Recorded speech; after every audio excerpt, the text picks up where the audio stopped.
দেহ ব্যবসা চালানোর প্রতিবাদ করায় ধর্ষণের অভিযোগে গ্রেপ্তার দুই বিজেপি নেতাদের মুক্তির দাবিতে গ্রামবাসীদের সড়ক অবরোধ করে বিক্ষোভ, ঘটনাস্থলে পুলিশ।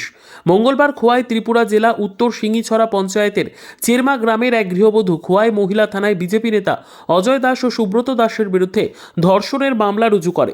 ওই গৃহবধূর অভিযোগ, দুই বিজেপি নেতা তার স্বামী ও সন্তানকে মেরে ফেলার ভয় দেখিয়ে কয়েক মাসে একাধিকবার তাকে ধর্ষণ করেছে। এই মামলা হাতে পেয়ে শেষ পর্যন্ত পুলিশ বৃহস্পতিবার বিকেলে দুই অভিযুক্তকে গ্রেপ্তার করতে সক্ষম হয়।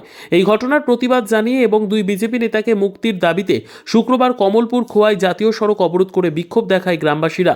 তাদের অভিযোগ, ওই মহিলা গ্রামে দেহ ব্যবসা করে গোটা গ্রামকে নোংরা করে তুলেছে। মহিলার শাস্তির দাবি তুলেছেন সকল গ্রামবাসীরা। একজন না শুধু দুইজন আছে, সুব্রত দাস আর অজয় দাস নামে দুইজনদের বিনা কারণে জেলে ঢুকাই রাখছে। আমরা তানে শাস্তি চাই। তানে দেহ ব্যবসা করে কদিন পর পরে মানুষরা ফাঁসায়।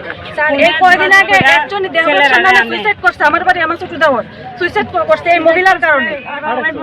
মহিলা একজনে কইছে গিয়ে সেটা তারা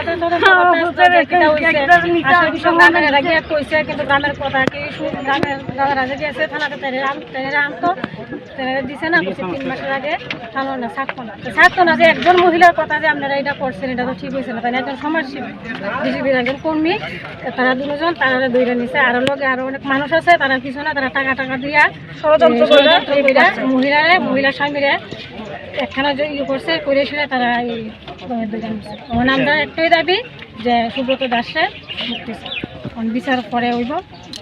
আগে Subrata Das bureau report, PB news.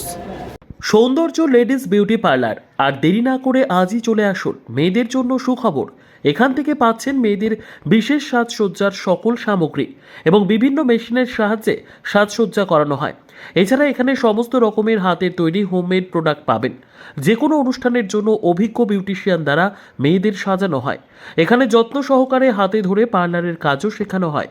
তাই আর দেরি না করে আজই চলে আসুন সৌন্দর্য লেডিস বিউটি পার্লারে। ঠিকানা 71 DN Mitra lane, near CMS school, Bardhaman. যোগাযোগ 9331020027 অথবা 9641700155।